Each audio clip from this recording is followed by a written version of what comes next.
Ma'am, I only have $3. Can I still buy this business management book? The cashier looked him up and down and sneered. $3? This book isn't that cheap. Why don't you save it for some bread and stop dreaming about getting rich? A clerk nearby laughed. Kid, this isn't a charity. If you're broke, stop pretending to be some businessman. How about you just leave our store, huh? Laughter exploded through the shop, each sound landing on the young man's face like a slap. This happened in a small corner bookstore in Houston. The man's name was Henry, 28. His work pants were faded, his shoes worn through, and in his hand he gripped 3 crumpled dollar bills. His voice was tight as he said, I have a startup pitch next week. This is the only reference book I could find. The cashier rolled her eyes. With the way you're dressed, you have a startup? You probably don't even know what this book is about. Just then the bookstore owner, Mrs. Ella, walked out from the back. That's enough, she said, tapping the counter. We opened this bookstore to share knowledge, not to decide who's worthy of learning. She turned to Henry and held the book out to him. Son, take this book.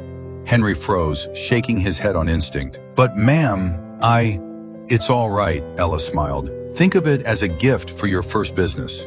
Henry's eyes instantly turned red. He held out his $3, voice trembling. This is all the money I have. I'm really sorry. Ella gently pushed the money back. Keep it. You need it more than I do. Then she pulled an old notebook from the cabinet. This was my late husband's business journal. Maybe it'll help you too. Henry finally couldn't hold it in. Why would you help me? Ella pointed to a verse framed on the wall. Whoever refreshes others will be refreshed.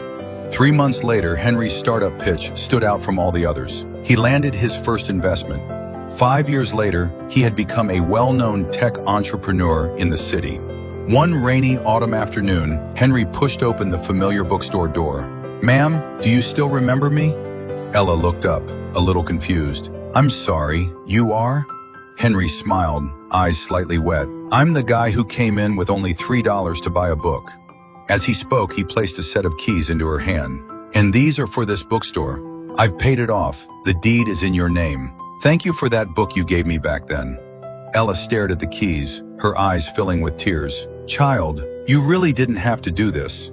Henry shook his head and gently held her hand. No, this is exactly what I should do. Because what you gave me that day wasn't just a book. You made me believe that God never abandons those who are still trying. Raindrops tapped against the window, warm light filled the little shop, and between the bookshelves, 2 figures hugged tightly. If you believe kindness comes back around, drop a heart and help this story reach someone who needs it.